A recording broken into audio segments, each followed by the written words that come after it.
ndongeye nditeretse kugira ngo tuganire kuri update zihari. Hari amakuru acicikana Destiny watandukanye na Idrissa, by'umwihariko mu minsi ishize bagiyemo muri Canada.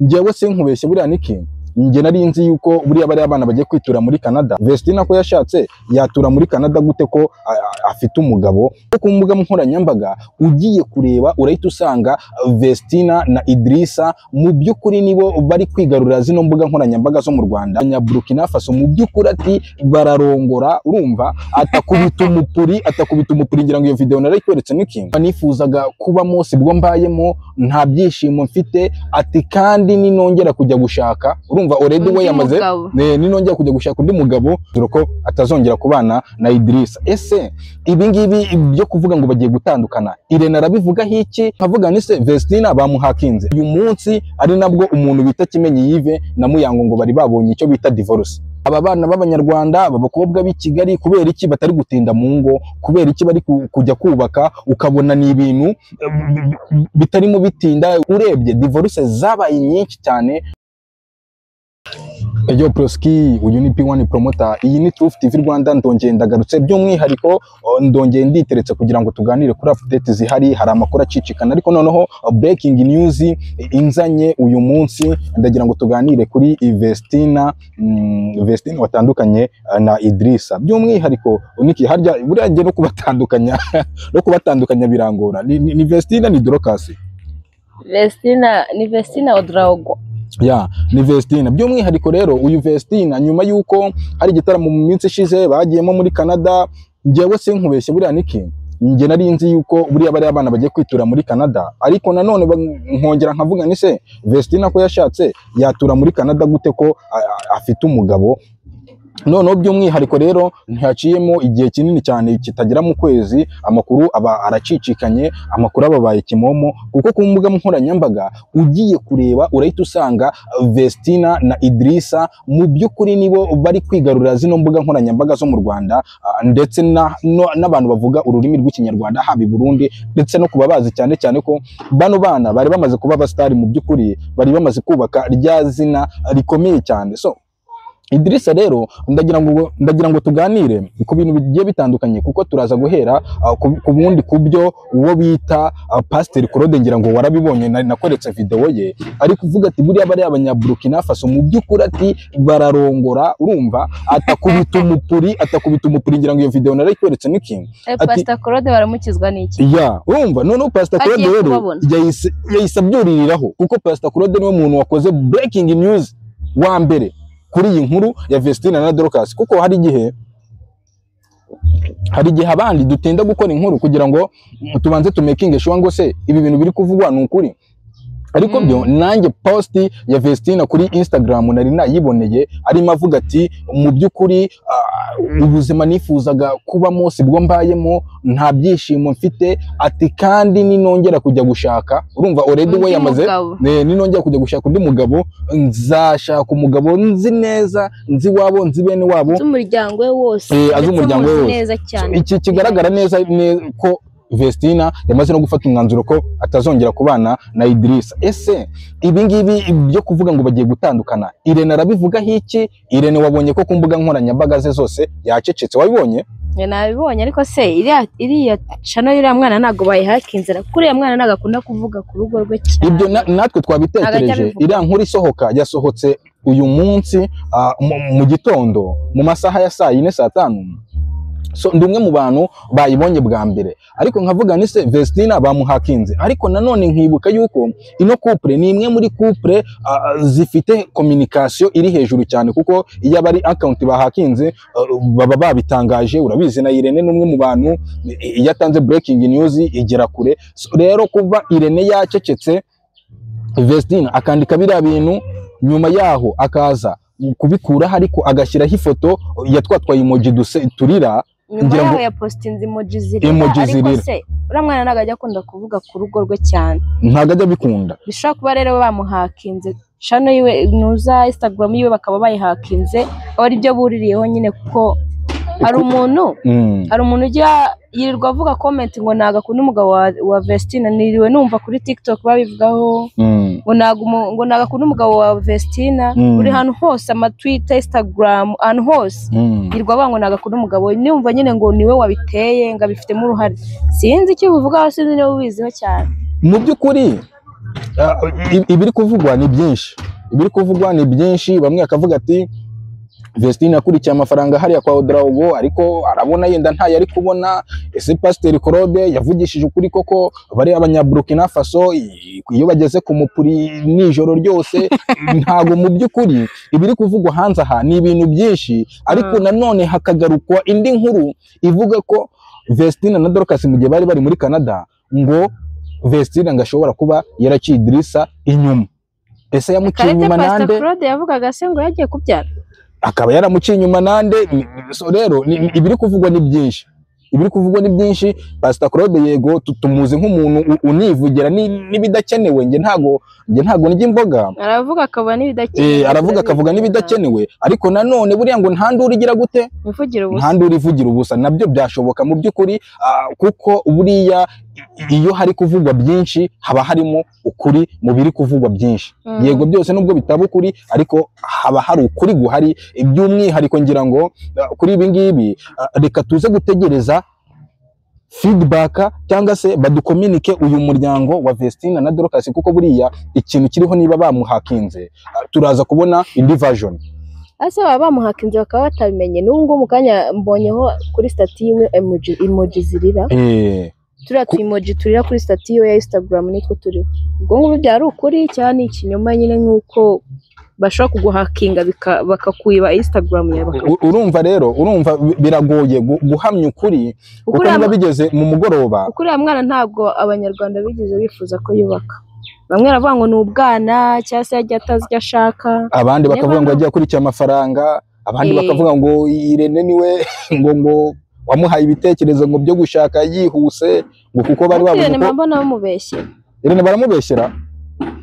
Irene rero umwana yifatiye umwanzuro, ntabwo urabizi Irene bamushyize mu majwi, rero bamushyize mu majwi cyane uko arimo. Ni ishyari ry'abanyarwanda, urabizi abanyarwanda bagira ishyari cyane, cyangwa se rikaba ari ishyari nabyo ni ibintu bishoboka cyane. Ariko mu by'ukuri ino mihanda biravugwa ko amakuru menshi cyane aravugwa ko mu minsi mikeya turaza kubona divorce hagati ya Vestina na Idrissa.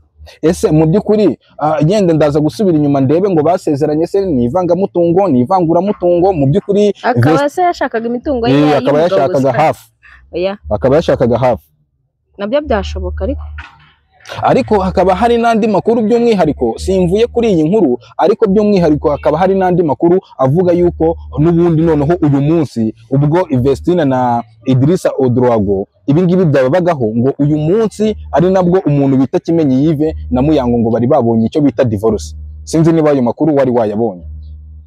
Ese ukibaza aba bana b'abanyarwanda, aba bakobwa b'i Kigali, kubera iki batari gutinda mu ngo? Kubera iki bari kujya kubaka ukabona ni ibintu bitarimo bitinda, ukabona ni ibintu bitarimo biramba? Uko urebye divorce zabaye nyinshi cyane kurenza uko mbere byahoze. Ubukwe buragabanuka cyane kurenza uko mbere byahoze, kuko mbere wasangaga buri weekend hari amakwe, ariko uyu munsi byarahindutse. So ukibaza ngo ni ikihe kibazo cyabayeho? Arashaka amafaranga, ariko mu by'ukuri reka dutegereze amafaranga cyangwa se baba babikoze batabitekereje cyane. Ariko mu by'ukuri reka dutegereze dutegereze verisiyo y'uwo bita Idrissa na Vestina, kubera yuko ndabizi neza yuko aya makuru yagiye hanze. Niba atari ukuri, niba ari account bahakinze, tuzamenya ukuri nyuma. Niki, ibi ngibi reka nkomeze ngende mbigarukaho, kubera yuko ngiye kuguha ingero zigiye zitandukanye. Ngira ngo niba nari nkuhaye urugero rwa Muyango na Kimenyi Yves, akaba ari couple yari ikunzwe hano mu Rwanda, ariko bakaba bamaze kubona divorce. Ibi ngibi turi kubivuga tubihereye kuri iyi nkuru ya Vestina na Idrissa, kubera yuko ino ni inkuru ibabaje abanyarwanda benshi, ariko bamwe bakavuga ati n'ubundi Vestina twari twaramugiriye inama yaranze kumva, abandi bakavuga ati bavugaga byinshi. Ariko ngiye kuguha ingero za couple zirenga 4-5 zatandukanye muri ubwo buryo. N'ubwo buryo nari nkuhaye urugero rwa Muyango na Kimenyi. Yego, hagahita hakurikiraho uyu Vestina na Idrissa. Ko Vestina ntago twahita tubyemeza ko ntago turamenya, tutarabona version nshyashya yabo. Hakaba hari n'undi bita Aline Bijou, ngira ngo uramuzi, wakinaga muri Bamenya, umukinnyi wa filime, washyingiranwe n'uwo bita Sentore, ngira ngo urabizi. Urugo rwabo abangaba ngira ngo nta nubwo rwamaze ukwezi, narwo ni urundi rugero rwiza. Urundi rugero rero ruhari, hari ingero nyinshi cyane twagenda dutanga, ariko by'umwihariko kubera iki ingo zo muri iyi minsi zitari kuramba. Ese muri iyi minsi ukibaza ni ukubera iki ingo zo muri iyi minsi z'abajene bari kubaka muri iyi minsi zitari kuramba? Nubwo buryo rero nari ngarutse no kuri Aline Bijou washyingiranwe na Lionel Sentore. Abangaba rero nabo ntago byamaze iminsi myinshi, ukibaza ni ukubera iki mu by'ukuri ibi ngibi bitarimo biratinda. Harya ni uruhe rugero rundi? Kuko urabizi mbere yuko dukora kino kiganiro nari ndimo nk'ingero nyinshi. Hari undi mukobwa twageze kuganiraho nawe wubatse, nabwo ntibize gutinda, ariko ukibaza muri iyi industry byagenze gute ko abantu batagifite ukwihangana mu ngo bubaka. Abakobwa b'iki gihe ntabwo bagishobotse, kandi n'abagabo bose ni kimwe reka ntabwo bashobotse, nta n'umwe ushobotse. Niba ufite urukundo umukobwa ntarwo afite, niba umugore arufite umugabo ntarwo afite. Turebere hamwe, kuko urabona urugo rwa Kimenyi na Muyango rwasenyutse kubera mu by'ukuri ushobora kuba rwarasenywe n'abantu. Rwasenywe mbere na mbere, urumva rusenywa n'abantu, ariko noneho iyo abantu bagiye kugusenyera nawe ukahita wisenyera birihuta cyane. Kuko Kimenyi baratangiye baravuga ngo umugore we ngara hostinga ngo amajoro ibiki, ntibukeye kabiri umva ngo baratandukanye. Idrissa rero na Vestina mu by'ukuri yenda bo bagaragazaga ni couple ikomeye, ariko ngira ngo hari n'amavideo yagiye agaragara Vestina agira inama muri umuna we, amubwira ati gushaka uri mutoya. Hari impamvu nyine nk'umuntu ufite ubwenge urahanalizwa. Ni ishusho nziza, ni ikimenyetso cyiza cyagaragazaga neza yuko bitameze neza mu rugo. Kuko ugenda usubiza inyuma witegereza iriya video arimo agira inama Vestina ku buhanga bw'ibyuma n'ibidukundira turaza kuyishyiraho ku kavideo cyangwa se dushyiraho iyo foto. Ariko wabonaga ko ari kubivugana agahinda, wabonaga ko abivugana ibintu bimeze neza, wabonaga ko abivugana agahinda, wabonaga ko afite akangononwa, wumvaga ko atashaka kwirekura. Pastor Claude nubwo avuga ibidakenewe sometimes nyine urumva ko hari ibintu nawe. Pastor Claude nawe yarakabije, tujye twiganirira. Pastor Claude nawe yarakabije, abanyaburkina Faso ngo bakubita umupira mpaka bukeye. Wasanga hari icyo urumva mu by'ukuri rero ntabwo nabihamya, sinabihamya, ariko Pastor Claude nawe ahangaha azatubwira ibi bintu aho yabikuye. Ntabwo wabonye video yakoze ubushize mu bagiye muri ni Canada, ni he? Ni muri Canada, muri Canada mu gitaramo aravuga ngo bagiye gukora, yagiye kubyara ngo inda y'undi mugabo, ahubwo bakora amavideo ya AI ya Vestina twite ngo ari kubyara. Aho ngaho yenda nisebanya, ariko ikintu kiriho Vestina ntabwo yishimye mu rugo rwe, akaba ari nayo mpamvu yatangaje ibi ngibi, yabyutse akira kuri Instagram. Reka tuvuge ko wenda bayihakinze, andi makuru tuzaba tuyamenya mu minsi yawe yabitangaje. Reka dutegereze ejo n'ubundi, ejo kuri Truth TV Rwanda. Nagara avuga ikintu cyabimuteye cyangwa se niba koko byari ibya nyabyo. Reka tubanze tumenye ngo amakuru ya nyayo ni ayahe. Ejo kuri Truth TV Rwanda izindi breaking news tuzazana, tuzababwira ngo nibyo sibyo, niba bakomeje guceceka bamuhakinze buri kimwe cyose. Gusa baye ari byo namusabira Imana ngo imufashe kandi mu mutima ukomeye kabisa. Gusa niba reka tugire n'abandi bakobwa inama, umukobwa wese ujya gushaka akurikiye amafaranga ku mugabo cyangwa se akurikiye ibindi bitandukanye no kubaka, ndimo ndagira inama abana b'abakobwa, sibyo? N'aka kavideo gatoya baze kugakatamo, baze kugasharinga, sibyo? Ku buhanga bw'ibyuma baraza kubidufasha. Ariko reka ngira inama abana b'abakobwa bari gushaka muri iyi minsi, kunda umuntu mujye kubana uzi ko mukunda, bitandukane cyane no muri iyi minsi abakobwa turi kubona bari gushakana n'abasaza, bari gushakana n'abantu badakunda. Kubera iki? Kubera amafaranga babukurikiyeho.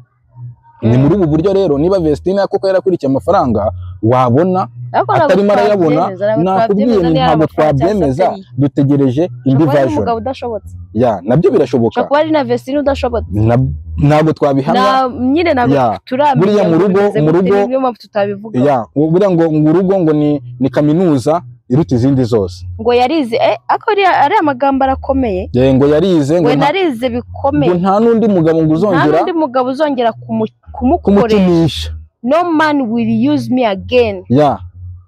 Urumva rero kari agahinda gakomeye cyane. Ari amagambo arimo agahinda kenshi cyane. Agahinda gakomeye cyane. Umwana arababaye niba kuko ari we wabyanditse. Sinzi niba aya makuru twasoza yari breaking news twagezagaho abantu, ariko abana b'abakobwa muri gukunda muri iyi minsi mukunde, mushake nabo mukunda, mureke kujya mu ngo, hari ibindi bitandukanye n'urukundo mukurikiye.